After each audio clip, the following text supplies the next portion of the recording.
Welcome back to All the Smoke, LA. Good to see you, bro. My boy, we're back.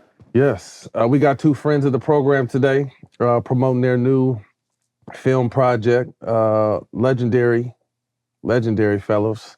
Welcome to the show, Too Short, and my brother Symba. What's Appreciate y'all, man. What's up? So you guys are on a tour right now promoting Freaky Tales. How does this type of tour and promotion differ from the music side of it, or is it similar?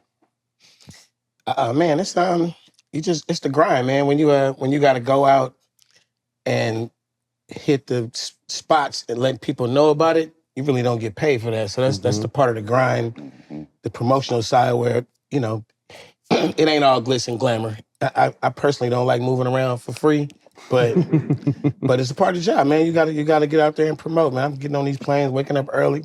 I think it took me almost 2 hours to drive here this morning, but appreciate the clock that. went off at 6:30. We're gonna do it, man. Appreciate it. Symba, what's it like for you? Obviously, he's been in the game since we was little kids. Yeah, it's different for you. It's new for you. It's newer for you. Yeah, it's definitely newer for me, but it's a dope experience, especially sitting alongside him, hearing a lot of stories I didn't know, just getting a lot of game. But me personally, man, I love it. You know what I mean? I love just being a part of this industry, being able to get out here and have something to put out to the world and get out here and talk about it, promote it, and especially something as good as Freaky Tales. How has the game changed from when you came up in it and were in your prime to what the game is now, and he's kind of coming up in it and entering his prime? I was coming on the wave of fun hip hop. You know, we got it from New York City, and it was about rocking the party and what I'm wearing, party rocking, and then it started getting real serious. Like Run DMC came out, Melly Mel and Grandmaster Flash, The Message. But we got in the game, man. We didn't get in the game to get rich. I remember what my dream was when I was a young rapper. I really wanted to hear myself on the radio, and I really just wanted to, whatever the next show was, I just wanted to rock the crowd. That was it. If I could rock the crowd, we're gonna do that. But if I hear myself on the radio, I'm like, boy, we doing it. It was a big deal. Yeah. This game that they in, from the moment they dream of it, they go, I'm about to get up in here and get it. And not just get famous. I'm about to get some paper, because the examples have already been set. You can get a lot of money rapping, producing, managing, just any part of this hip hop. You just get a slice of the pie.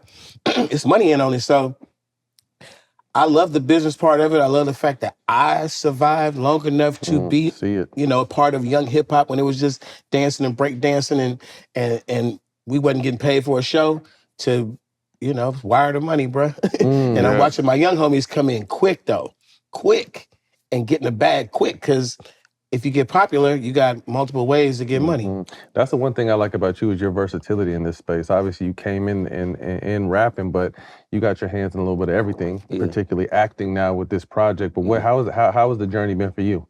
I think the the beauty of what he just said was like they paved the way for us to dream bigger. You know what I mean? So they didn't technically have the social medias and certain things when they was coming up. Short had to get it out the trunk. You know what I mean? To really get to the people. So the path they took allowed us to kind of diversify ourselves and look at things bigger.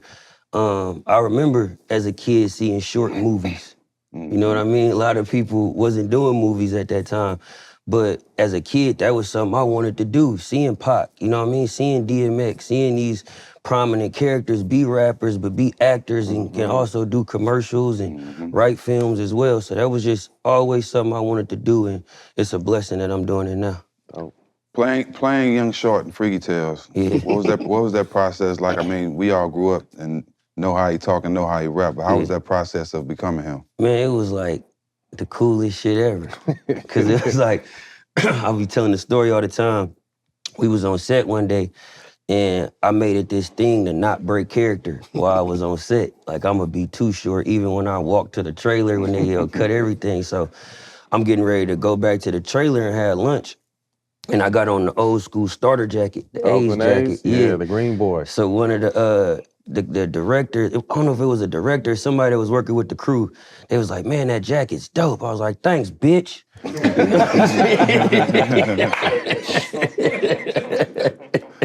So it was like, Natural. It was fun just, with it. it was cool as shit to get to just feel like him in the 80s for a minute. Yeah. Short, you played a cop, and you also narrate through the movie. Yeah. What, you ever thought you'd play a cop in the movie? I feel like I really didn't play a cop, man. I just did a cameo. I really didn't get into no, all the way Ice-T mode and like busting people and stuff. They tried to slide me in on the cameo. It was a good scene. I knew I was gonna be the narrator, and I accepted that. Yeah. I was also a part of like some of the authenticity parts of the movie where they just need to know was it being done right, and you didn't see me with a badge and shit. It was this little pop up for they wanted me to say bitch in the movie, so that's how they wrote it in. I don't know about the cop playing. Yeah, man. okay. Unless I can get on what's that show Ice-T is on, man? Law and Order. Put me on that motherfucker for 30 years. I played the cop. No bullshit. You had a star-studded cast. Did y'all get to hang out with Tom Hanks? No, Tom Hanks was. I did. You pretty much look at that scene. That's probably who got to hang out with him. Him and Pedro. Yeah. He got up out of there. But Tom Hanks is from Oakland, California. A lot of people don't know that. Yeah. And I think from what I heard in the wind, Tom Hanks kind of had a sort of passion for the script, the movie, that it was shot in Oakland, and he just wanted to show some love. So he did a big cameo. A big theme in the movie is Nazis and about skinheads and stuff like that. Did you have your own personal experience back in '87? So I watched the movie. I saw the movie actually a couple of years ago at one of the early screenings, and I was there. Everything is so real about the movie. I actually talked to some OG punk rockers, and they said, yeah, them skinheads used to come fuck with us. I'm from East Oakland, California. I looked at the movie, I was like, we never saw them dudes ever. Like ever, ever, ever. And I just think it would be so interesting if on one of their nights in the truck with the fucking shit they riding around fucking with people, if they pulled up on like a house party in East Oakland or up on the corner where niggas was hanging out. That shit would have been interesting. Yeah. But they never came around. I talked to all my homies. I'm like, you remember the skinheads? Like, I don't know. I heard about them. I think they was going to other areas. And one of the dudes, I think he was on set when they had remade the Gilman, the spot where the skinheads came to attack him, and he started crying. Because he was like, man, I remember this. It's emotional for them. They had to fight the motherfuckers. Yeah, like they had to really go through it with them. So we probably never seen it, but that was a side of the Bay Area that was real. Real quick, it was shot in Oakland, right? Yeah. What did that mean to you? Because normally they'll go to Atlanta or find somewhere else that's tax-free to shoot shit that's from what I hear from people who had problems shooting stuff in the past, you can't get the permits. I can tell you firsthand, we barely ever was allowed to shoot any music videos in Oakland. We had to go renegade, or we had to get subjugated to like a little neighborhood that's, I don't know what the rules were, but I've heard from other people who had like productions like Blind Spotting that it's difficult to shoot in Oakland because of all the rules and regulations coming from City Hall, wherever. So you gotta get the shots you can get, and then you gotta go somewhere else and film the shit. So the people who did Freaky Tales, the production, and everybody who was the powers that be to make it happen, ran into those challenges, and they said that they just kicked up the extra money. It was a decision, do you want to do it like this? Let's just shoot what we could shoot in Oakland, and then we'll just go shoot the rest of the movie elsewhere. And the directors were like, it's gotta be done in Oakland. So whatever that extra cost was, I'm glad they did it. I think it's opening doors for other productions in the future. All the time when you have an example of something that happened, the next people come along and go, well, they shot, nothing happened, it was cool. Like, what the fuck, like, we see San Francisco movies, we see LA movies, we see movies from a lot of cities. By the time we start seeing some fucking Oakland movies. You ready to put a hole in the motherfucker? Exactly. How was that role with Menace, and how did that come about? I got my part. What year was that? We shot it like 91. It came out like 91. Yeah, 91. Yeah, exactly. Every now and then somebody walk up and say, what up, Lil Jon? Yeah, That was my character in Menace II Society. I got my part because if you notice, the star power is minimal. You got my man, Charles Dutton. He played the Rock, whatever. Like he was popping back then. Jada was like nobody. That was one of her first coming out. things. Yeah. Tupac was in the movie. Initially. And you might have heard the story, the fight. Tupac fought the directors and some shit. And he was supposed to play the part of Kane. No. O-Dog. No, he was gonna play the righteous dude. The smart one that went to Kansas. Yeah, he was gonna play the Sharif? righteous. Sharif. Yeah, he was gonna play Oh, he Sharif. played Sharif? Damn. I heard the story different. But he didn't want to play that character, Yeah. though. It was gonna be some gangster shit. Yeah, I thought it was gonna be. O-Dog. Yeah, I thought it was gonna be O-Dog. Sharif. Check the research. Yeah, it's supposed to be Sharif. I mean, we gotta believe you. You was there, nigga. We I wasn't do smoke a there. lot of weed too. Yeah, we wasn't there. Do a little research. Us too. Yeah, exactly. Little Pac would have research. been a fire ass But Sharif. when they though. lost Pac, they wanted a rapper name. Yeah. And they just called me and found a slot for me. They gave me some cool little scenes though, because my couple little scenes is like real Yeah, memorable. so do you really burn them ribs? Did you really burn them ribs? Them shits was burnt. Well, probably on the first takes, they wasn't burnt. Okay. But you shoot a movie all day. They ended up burning up. It's looking like little And that damn show was somebody else was cooking them ribs. I just was stepping in for the scene. Put the park in the motherfucker. They done. But that take they kept, you see How you remember that shit, bro? That motherfucker I be watched that burning shit a the million bunch of- times. Bro, it was some wild shit around that shoot, man. Like they was shooting over in fucking Jordan Downs projects, man. Fucking where the Grape Streets is at. And it was some dudes that came up and started harassing the set a little bit. And MC8, who was from Compton, went over, a couple familiar faces. Politic, yeah. You know, he chopped it up with him and he came back and he was telling him, he's like, look, they said they not gonna fuck y'all up.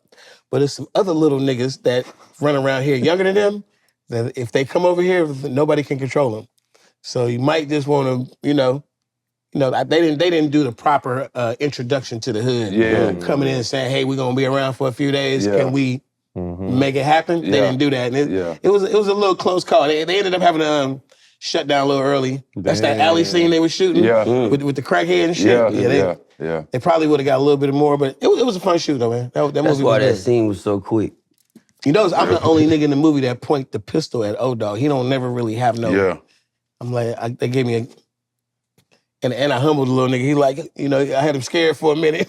and you was a plug too. You know what I'm saying? Exactly. You had the cane with came with With my guy Pooh Man got a little cameo. Yeah. You know, Pooh Man was in there. Yeah, Pooh Man. They Yeah, slid Pooh him up Man. in it. Menace, man, Hopefully Freaky Tales is going to be one of them That type of- movies Yes, sir. that, from years to come and have little scenes that people remember, That's dope. Yep. As someone who lived it, you grew up looking at it. What was the 80s and 90s rap scene to you, and what inspired you the most? You touched on it earlier, but like break that down. Man, it was just fly. You know what I mean? Like, I remember being a kid, my mom, like, dressing me up in my school pictures and Fila sweatsuits. You know what I mean?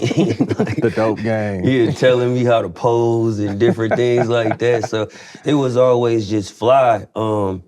Seeing you know what I mean? Seeing 40, Forte, you know what I mean? Everything was always just player. We was always, before the Bay got labeled as this like aggressive ass place, it was how I seen it from my experience, it was real player. Everybody was player. You had your women, you spoke to them a certain way, you know what I mean? You stayed out of people's business and minded your own. So for me, that's kind of like the ideologies I always tried to motto growing up is handle your business, be a man of your word, you know what I mean? Keep it player, keep it cool. You ain't gotta be no gangster, but don't be no bitch. You know what I mean? Did you So ever go that's- finger wave? Never went finger Okay, waves. 'cause I ain't that old, Stak. I'm I just ain't saying, that old, a man. lot of them boys went finger waves, man. Rap Forte, you boys had finger waves now. Yeah, no, I ain't never had You finger gotta wave it or you gotta curl it. Yeah, one or the other. Yeah. Silly Cell had the curl. I'm like, that was a big thing. We had special hairstylists that did pimp hairdos. How did they keep that shit up like that? Well, too, you know, nigga. I always is that had this kind of look right here. I had a Yeah. short afro once upon a time, but from what I heard, a pimp gotta a nigga might have to just sleep like this, nigga. Nigga got sleep like that. I mean, you gotta have a technique, nigga. You gotta stay pimping, bro. Oh, shit. Hey, you gotta have a technique, man. Damn. Can't fuck this shit up. Pimping come first, period. Yeah, he said you might have to. For someone that kind of helped create the sound coming out of the Bay? Obviously, we heard New York, and we you know, and then you come to the West Coast, and there's some in LA. But someone who was instrumental in building the sound of the Bay Area, I mean, probably in the moment you didn't realize that, but how prideful were you as being a part of that? Well, you know, I'm an older dude, older than damn near all the Bay rappers. I like Hammer might be older than me. He might got me by a year, but 40 on down, Mac Dre on down, they all a little younger, man. And I'm like, I'm of age. I was 10 years old when George Clinton landed the mothership in the Coliseum. And I'm like a fifth grader, some shit like that. And it don't mean nothing to saying George Clinton landed a spaceship on the stage. But nigga, at 10 years old, and the P-Funk and the music, and my mama let me go to that concert with my brother, and we just, you know, no parental advisory. We just funking out little niggas, because the world wasn't wild back then. You could tell a little nigga, you could say, go to that concert, be standing right here at fucking 9 p.m. The nigga be standing right there, and it was that kind of world. So I got to see the funk, man. I seen at a young age, I seen that Rick James live on stage. I seen Cameo. I seen all that shit. And when I got a chance to start making music, I was just so funked out, just so Boosie, Parliament, funked the fuck out, that I'm listening to all the hip hop coming from New York. The first early records was disco records. All the shit on Sugar Hill Gang, Sugar Hill Records and shit. A lot of the early songs was Curtis Blow. It was on a disco vibe. It was like, because disco was hot coming out the 70s.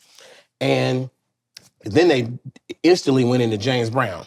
So the East Coast rappers sampled every fucking thing you could think of James Brown, every little loop you could find. The funk, James Brown's the inventor of the funk.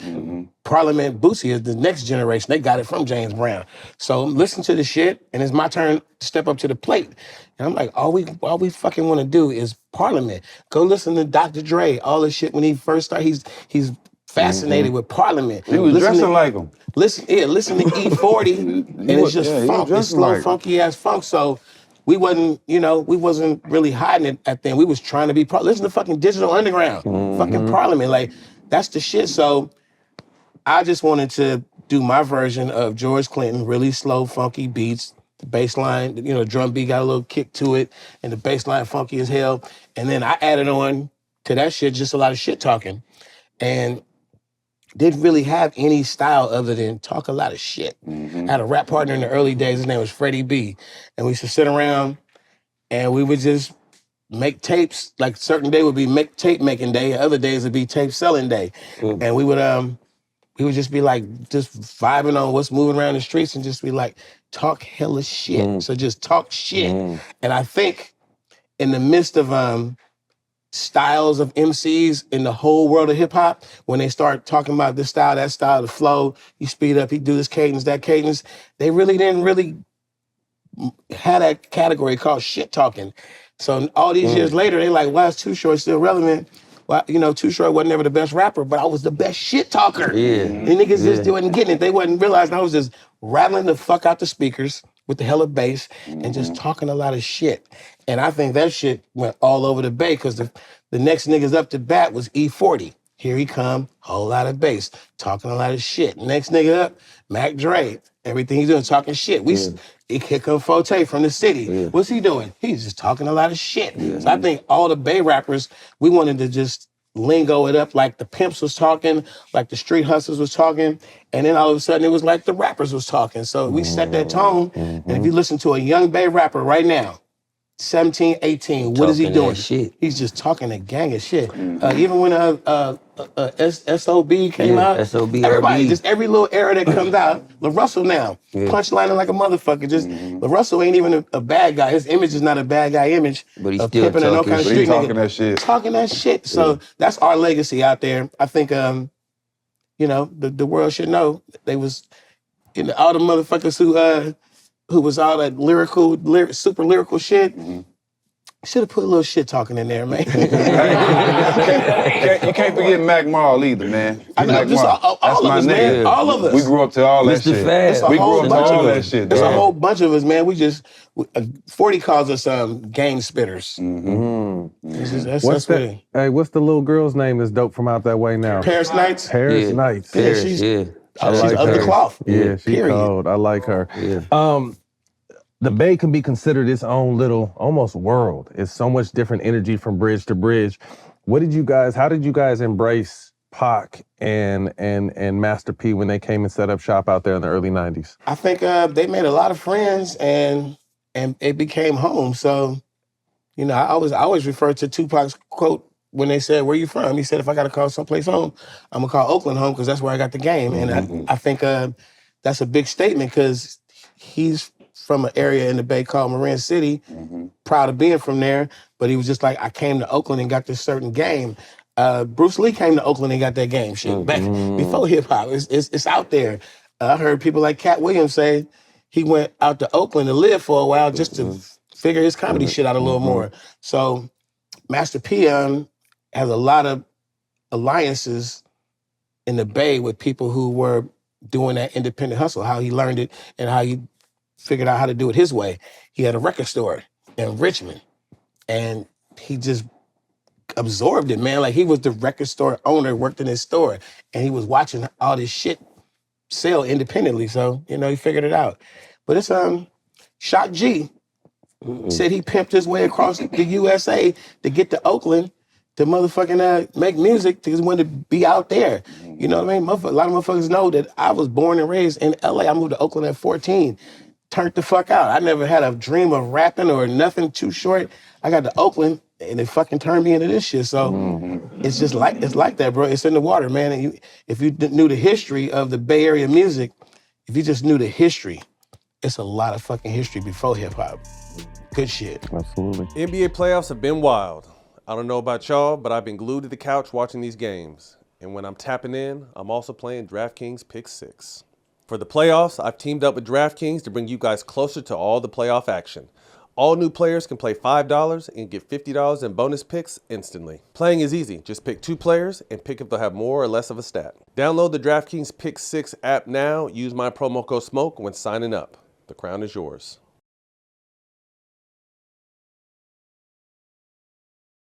I love going to the movies. I'm hyped about the new Mission Impossible movie. It's one of the few franchises that keeps getting better and better every movie. Mission Impossible, The Final Reckoning, has some of the craziest and most dangerous stunt sequences ever, making it the biggest practical action movie ever made. Tom Cruise is a G.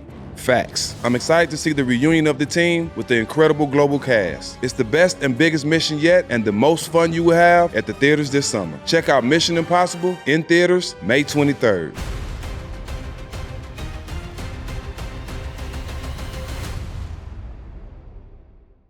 What up, y'all? This is Matt Your boy Stak. from the All the Smoke podcast. Big news. We're teaming up with the ultimate sneaker plug, StockX. You see it.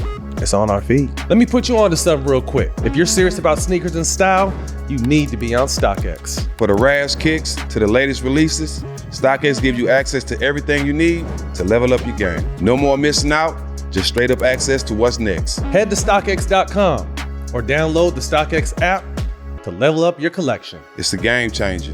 StockX. Now you know.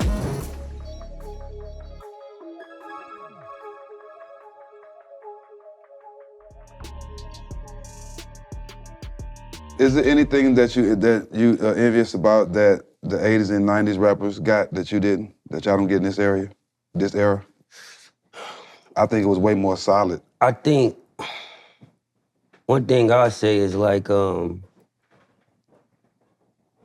because it was a limited amount of resources, they had to be more creative. Yeah, facts. And I feel like sometimes my era gets lazy on the creative side because of everything we got at our disposal.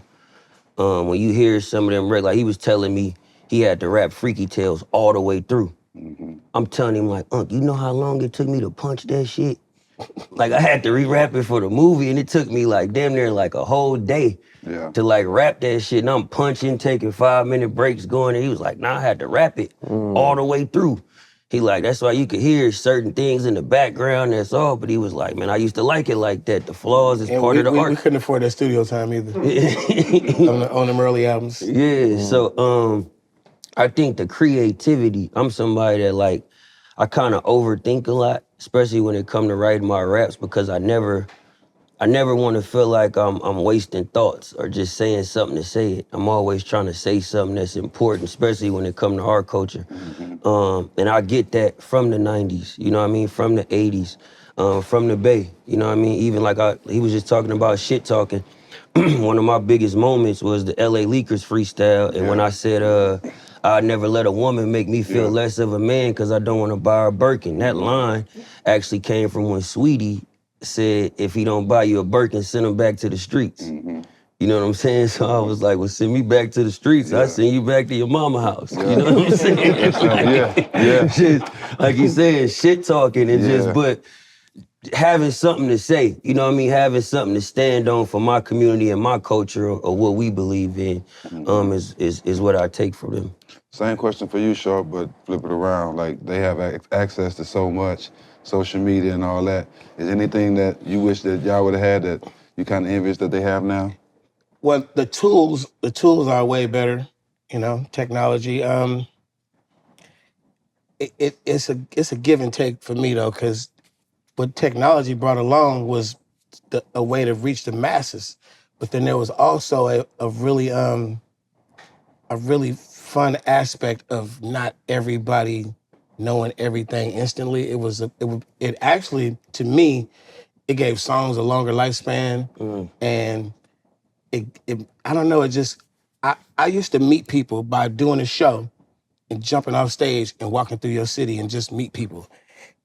I didn't have, social media. I probably would have never did that shit. I'd have been like, I got 500,000 followers. Why the fuck I gotta go walk around your city? You know what I mean? So it just, I like the personal shit, but at the same time, everything is so 100 times more. Of course, I would have loved a fucking, in the 90s, I fucking made 6 platinum albums in a row. I couldn't get a fucking endorsement of nothing. They wouldn't ask a hip hop artist to endorse motherfucker just sold 6 million albums in 6 years, and you wouldn't want them to endorse your product. And now, now that they know how influential hip hop is, if you just get a little spark, they're like, oh, you want this clothing line, you want this, and they understand the value of Power. the popularity. But back then, it was, they were trying to stop us from doing tours. They were trying to stop us from any fucking thing we do.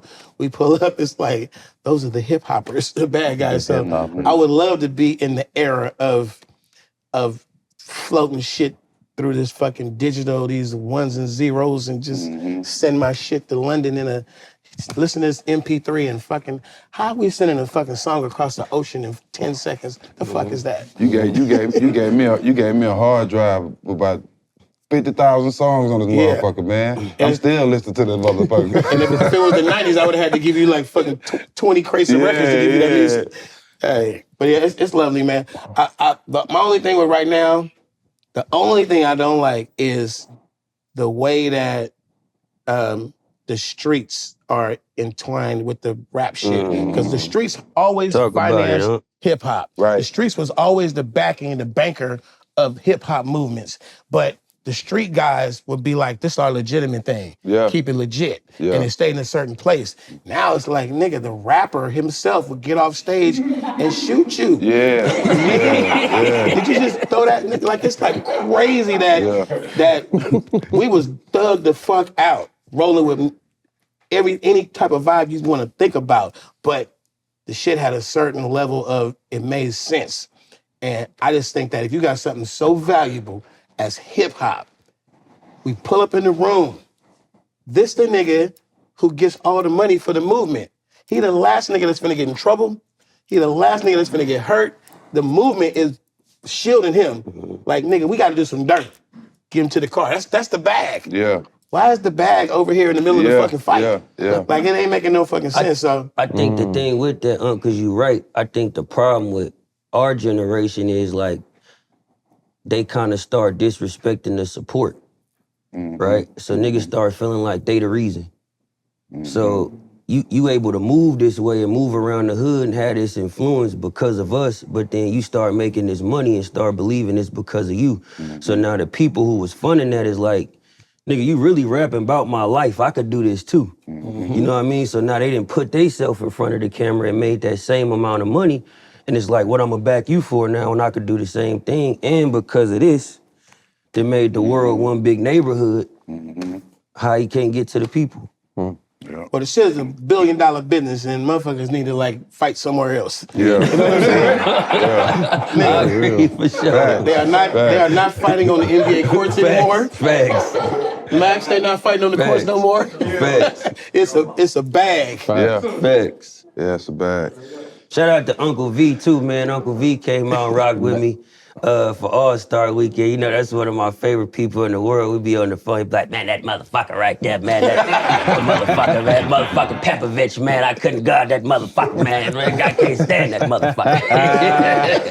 I love Unc, man. Shout out to V. Yeah, Mad Max in the building.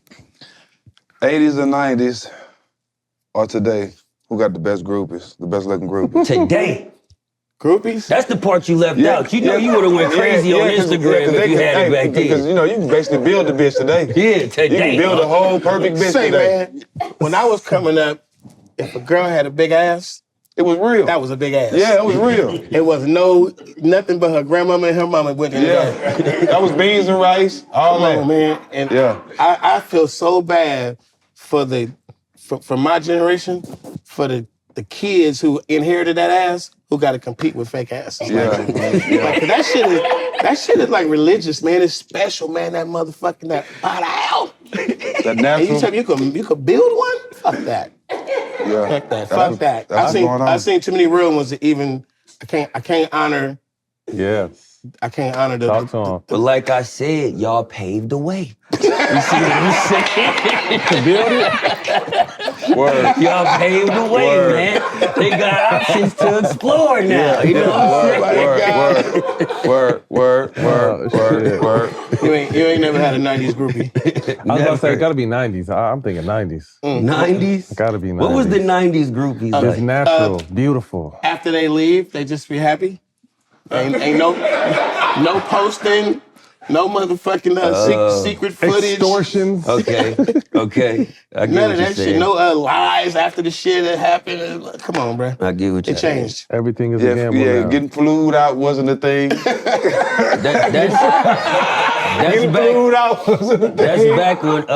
back when what happened in Vegas actually stayed in Vegas. Yeah.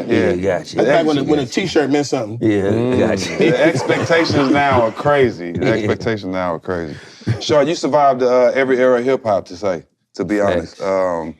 What do you think was the golden age of hip hop? Or if you would say it was a golden age? Well, we know they have an actual golden era that's labeled late 80s, early 90s. Okay. That's supposed to be the purest form of hip hop when it was young in the commercial stages and everything was original. Yeah. Everybody was a one-off. Man, all these eras were fun. Like that era is how I got in the game. Just being too short in my own lane. But the next one that came in with the bling bling, we all got money, that shit was fun. I was living in Atlanta, that shit was fun. And fucking who got the most shit fun, and then, you know, the Y2K passed and then the new millennium came in, the shit started getting MySpace out and shit. And, you know, it was on the Bay, we was hyphed up, and Lil Jon and them was crunked up. It was doing it, man. I was just about to ask you, not to cut you off. Speak to you meeting Lil Jon, because a lot of people don't understand. You was the first. But at this time, I'm an OG, bro. I'm an OG in the 90s. Where they like, what up, OG? You know what I'm saying? I've been there. And fucking, I'm coming on the West, and this hyphy is brewing, like early 2000s, hyphy's brewing. And fucking, it's just a whole new energy for me, man. I had already been in pocket with Lil Jon when the hyphy came along. Lil Jon literally did a show or something he did. He was in Oakland for something in the Bay. And he called me. He's like, man, I'm in the Bay, and they got this shit out here called hyphy. Like, bro, we got to do some of this shit. Like, he came back hyped up on the shit. So, prior, you want to know the Lil Jon story? Mm-hmm. Lil Jon is in about the mid 90s. He's an employee at So Def, and he's over there producing songs. I think one of the ones I always remember is that My Boo song. Somebody sing it. I don't know. My Boo. I can't sing, so you know. I'm not sure. Not the Usher My Boo song. Nope, it's all night, baby, all day I think of you. Come on, Smoke. So Def Bass All Stars. Ghost Town DJ. Thank you. So Lil Jon producing them kind of beats for So Def. He worked for Jermaine Dupri, got an office over there and shit. But he's also a DJ around Atlanta. And the nigga's a pretty good damn DJ. So I was a fan of Lil Jon the DJ. I always was at the fucking clubs, and when he DJ'd, it was just different. He started DJing, and he's playing records, but he's talking, and then next thing you know, he got the crowd saying shit. It turned into a fucking concert by a DJ, and then he put this record out, Who You With, Get Crunk, Who You With, Who You With, just a bunch of fucking chants, to the flow, get low, to the flow. And I pull up on him, and I'm like, bro, you need to let me do a remix to that. Like, put some raps on it. And he's like, nah, that song already came and went. He's like, let's make some new shit. So he pulled up to my studio one day and left me a song that ended up being Couldn't Be a Better Player. And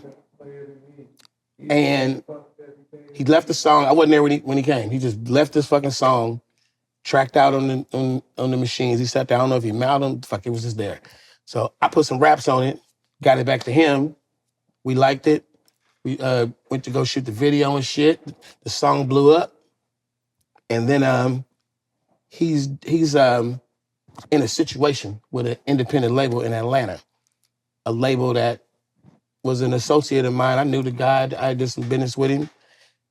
He was cool. Wasn't no friction or nothing.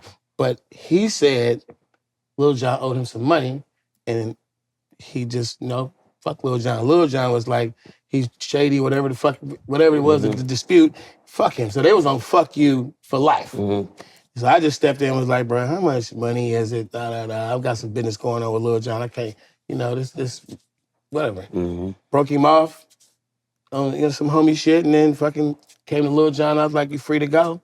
And I could have signed Lil Jon to my label, but I knew who he was. We had already did a couple songs that blew the fuck up because of him.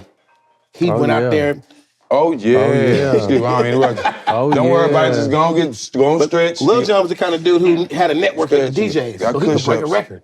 And he had been doing that for So Def, and he did that for his couple of singles that he had and shit, as well as the song that he had with me. So instead of me going, oh, you under me now, let's roll, I was just like, bro, you free to go, man. And all I asked for in return was beats. I want beats. I knew the nigga had them beats. So for life, the nigga was just sliding me hits, like just for life. And then the greatest shit ever, he slid me Shake That Monkey, which lasts forever. And the very next year, he gave me Blow the Whistle. And I'm like, thank you, sir. And then he proceeded to make some of the best hyphy beats ever. Like he did Tell Me When to Go. He did Want to Keep the Sneaks. Shit. So he was doing it like I just wanted help. Stamp the shit, the same as me and 40. But those are the type of things, man, when you coming up in the game. Hell yeah. It might be with a younger player, a younger coach or something, and you fucking help somebody along the way, and then they turn around and they're in a position to help you. And it just this shit is just way better than going through life going, give me mine. I'm the motherfucking one. You just kind of got to have a little humble to it, man. And when you recognize somebody with the game, you give them a stepping stone, give them some more game, give them a chance, give them opportunity, something. Speaking of Blow the Whistle, Gillie brought that back around and made it theme of the Philadelphia Eagles, funny. and Love him. They won the Super Bowl, and what was that like? And did that ran the streams back up, didn't it? I can only imagine. Yeah, the first time I saw him after he started doing it, I'm like, what's up, bro? He like, them streams is up, huh? he didn't even say what's up. Yeah. Hell yeah, he ran them streams up. Hey, you went out to his house and did some shit with him in the front yard with the neighbor and everything, right? In the motherfucking snow on a Sunday, football Sunday playoffs. Yeah. you gotta respect, bro. You know, I jumped on the flight and went to Philly. I am not a Philadelphia Eagles fan, but I love Gillie and Wallow, and you know, the city of Philly has shown me some love over the years. Yeah. It was give and take. They started off my first show in Philly. Them niggas was throwing shit at me. Really? Yeah. I don't get shit thrown at me. A no show. Yeah. And yeah, that's how we started. But then Ended up being all right. we evolved, and I love Philly. There was a video that went viral from All Star. You doing blow the whistle at Faster. What you call it? Lil Russell. Yeah, with Lil Russell and at Splash. That's what it's called, at Splash. You got that video? It's the Steph party. Yeah, Oh yeah, that was Steph's party. good, We yeah. was in that turn. Cracked it. Oh, I thought they was talking about when you was telling her to shake it faster. They were mad at me and get Steph saying bitch. That's what they wanted to catch. Steph saying it. Steph was saying under his breath. Steph with the beard, man. Remember Steph with the no beard, little boy Steph. Slick face. That's when Jack left the team because he didn't believe in him. Yeah, I did. Oh, wait a minute. You ain't believe in Steph? There was a whole bunch of people that was mad about the Monte shit, man. A lot of people was mad, man. Bro, just you gotta think. Did you watch Monte play? He was gone. But right? did you see Yeah, Steph He shoot? left. Al left. BD left. Jay Rich left. Everybody was gone. What the fuck am I? I'm the only old nigga here. I don't need to be here with all these young ass niggas. I need to get out of here. Steph didn't take it personal. He didn't take it personal. Steph did have a lot of ankle injuries early, too. Yeah. He got 55 put on him that rookie year. Brandon Jennings. Brandon Jennings, yeah. I seen A that. whole lot of people said, man, you traded Monte for the nigga with the weak ankles? There was a lot of that. A lot of that. He was a little boy, man. They didn't know. If I would have known. Hey, nobody do. If I would have known, if I told him, if I would have known you was gonna end up like that, motherfucker, I would have stayed my ass right there. Shit me. Shout out to StockX, one of our big partners. Short, you've been through so many eras. Give me one sneaker from the 80s and the 90s that was a must-have. Oh, you funny, man. You know what? I'm the craziest nigga on earth. I be buying shoes like I'm wearing Vans right now. I be buying shoes that niggas be walking up, ooh, nigga, you got the... I'm like, nigga, I don't even know. I just like the color. So you're not even a sneakerhead like that? But I buy the best shit. I have like some collector shit and wear them motherfuckers to Coachella or something, man, and fuck them up. Like I don't... Yeah. My mind ain't focused on this shit, so, you know, I spend... a crazy amount on a pair of shoes, but then I won't respect them. So, What'd you wear on the cover of Born to Map? Cortez? I was gonna say that's probably the only shoe I can name. Cortez. Yeah. Fucking Cortez is the only one I memorize the name. And Jordans, I don't know the Jordan. Numbers? You just know them. Man, I don't know them either. You didn't rock the Merrimax? I don't know, man. That's like asking me what was the name of every girl I ever had sex with. Yeah. He really not a sneakerhead. He's really not a sneakerhead. He be running through them and throwing away, like you said. Don't be I remember the color. I remember the day I wore them, the pair. I remember how it felt. I don't know the name of it. Well, we know Brenda. We know the ones from Freaky Tale. So, shift to sports a little bit. Obviously, Bron and Steph and KD and a lot of handful of greats are coming to an end. It's okay, that's what I want. If Steph ends up with more rings than Bron, where does that put Steph in the hierarchy of the game? Just go. I know you're a huge Bron. We're Bron fans. I know He's you're like a Bron nothing fan. ever is gonna surpass. You know I'm LeBron. a biased James. Yeah. So as president of the LeBron James fan club, Okay. no one can ever be greater than Mr. James. Period. It's never Of any happened. era. No one can ever do it. The man went to 9 straight finals. We talking about somebody that can play every position. We talking about somebody that's elevated every team he went to. We talking about somebody that changed the culture of the NBA as far as picking where you want to land. We talking about somebody that elevated his friends in business. We talking about Rich Paul. We talking about Maverick Carter. Like, I love Steph. I'm a Golden State Warrior, but I'm also a Golden State Laker. And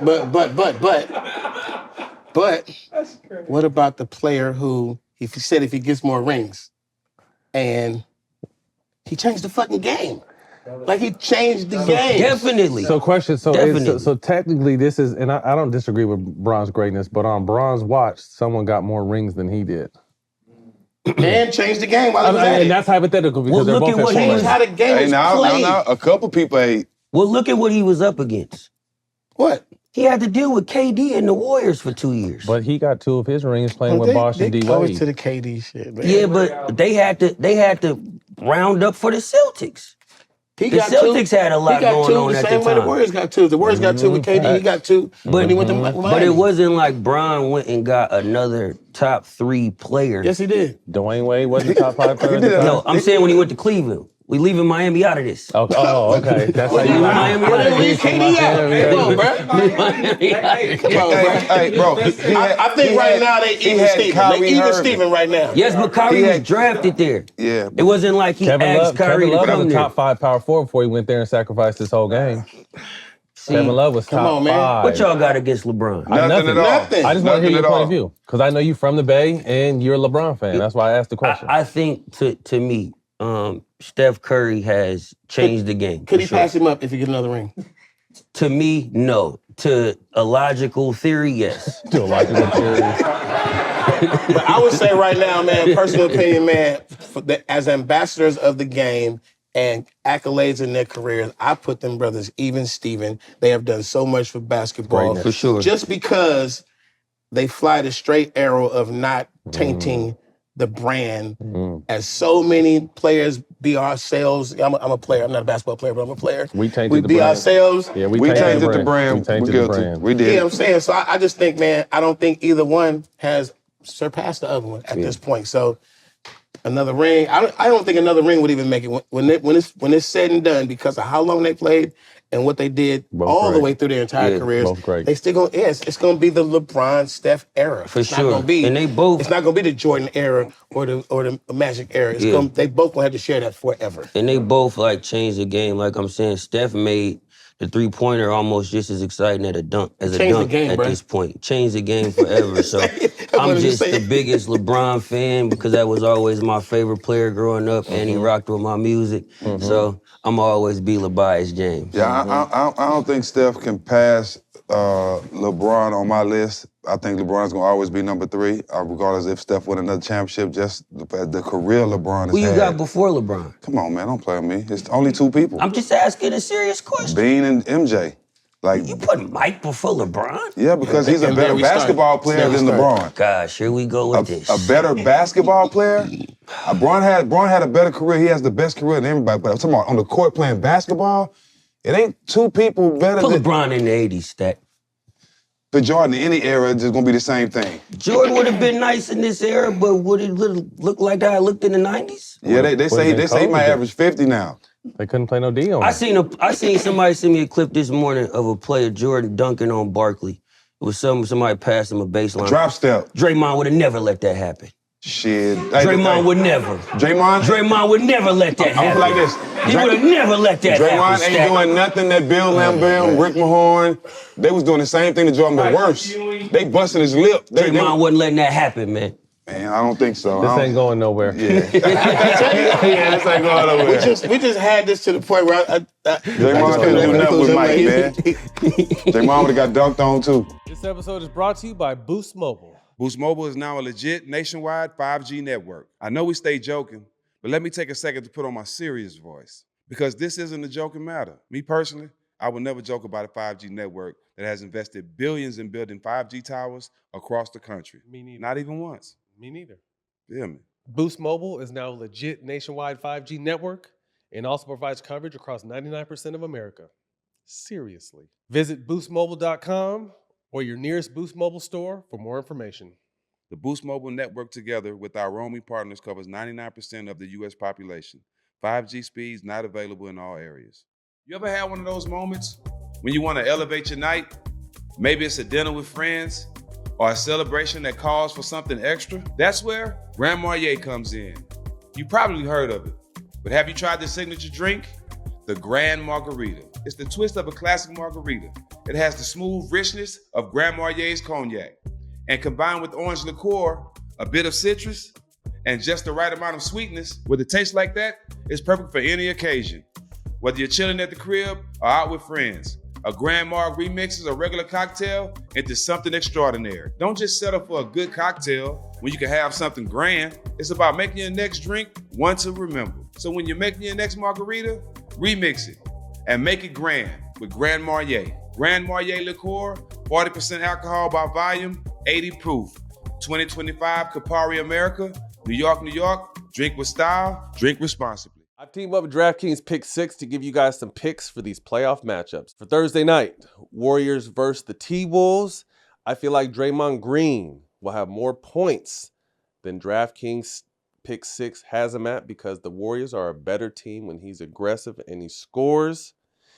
And I feel like, and this is probably pretty easy, Anthony Edwards will have more points than DraftKings Pick 6 has him at.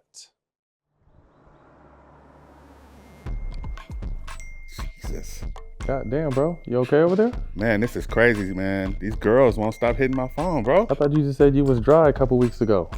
Well, man, I've been using these Rose Sparks, man, and I guess the word is out on me, man. Is it? Yeah, man. Because last thing I heard, you got a bad case. That's why you got to shave Nah, your man, facial hair. Nah, no more flatlining, baby boy. You're back. I'm back, man. Man, I might need to try these. Like, what's the process with them? You put one of the lozenges under your tongue, man, and on average, it's 15 minutes, man, and you ready to go. And let me tell you, bro, it works, bro. Looks like you're confident. Everything is going good with you. Absolutely, bro. And the ladies are super satisfied. Are they? Man. Come on, man. You're You know back, what I'm huh? saying? Come You on, ain't man. been back. You ain't really been back since like 98, 99, Oh though. man, come on, don't do me like that, man. I'm back. I'm current right now. Yeah, baby. up It's there. all about getting back in the game. You feeling good? Absolutely, man. I had the flat tires, man, and now I'm burning rubber. Yeah. Are you using rubber, though? Good Lord. Well, at my age, man, you're not supposed to, but I'm still doing it, baby boy. Let me tell you, it's part of my budget now. Well, congratulations, man. I'm glad you're back in the game. I appreciate it. I really do. No doubt. If prescribed, new sexual health patients get $15 off Sparks for your first order on a recurring plan. Connect with your provider at ro.co/smoke to find out if prescriptions of Ro Sparks is right for you. That's ro.co/smoke for $15 off your first order. So we rounding this interview out, man. We obviously appreciate the time. Freaky Tales out right now. Yeah.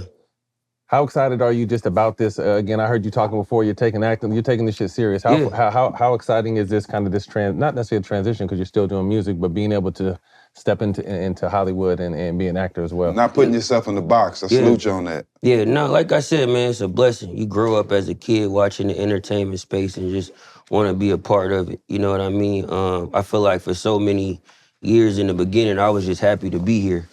And then it was like, okay, now it's time to lock in and really focus on the things I want to do. So, I went through a situation with my label, kind of was pigeonholed on trying to get music out. And at that time, I needed something new to fire me up and inspire me. And this was the perfect opportunity. I got to play one of my role models, my uncle, somebody I call for advice and always give me game. So it was really like a place of reassurance, for me to get back to what I've been missing. And we got a lot of new music on the way, and we got a lot of new acting roles on the way as well. Yeah, you told me about a big one. I was like, yo, Salute that's to that, real. too. Yeah, That's we working, dope. we working, we on the way, man. Congratulations. Short, you've collabed with a lot of legends in this space. Do you have one that kind of stands out or one or two that stand out as just the experience overall was different? Because although it was, you collab with people back when everyone used to get in the studio together and do it. Does anyone stand out? I mean, yeah, man, I've been in the hot water with the fucking like the best of the best in that studio. Like you say, we in the same session, and you got to keep up. And it's fucking Jay-Z, it's Notorious Big, it's Tupac, fucking Snoop Doggy Dogg, and Scarface, and E40, and just Pimp C. Like niggas that get in the studio and give you a problem, like they stress you out because when they do their vocals, it's like, fuck, like, what are you gonna do? You know what I mean? Like, for real, man, this should be serious, bro. So, like I said, I always revert to game spitting, because a lot of these motherfuckers are dance circles around you rapping, and they rap styles and shit, and the cadence and shit, and the rhythm of it, and I just come in there like real slow, like, yeah, bitch, that's what I thought. Them niggas be all complicated. I'm like, all right.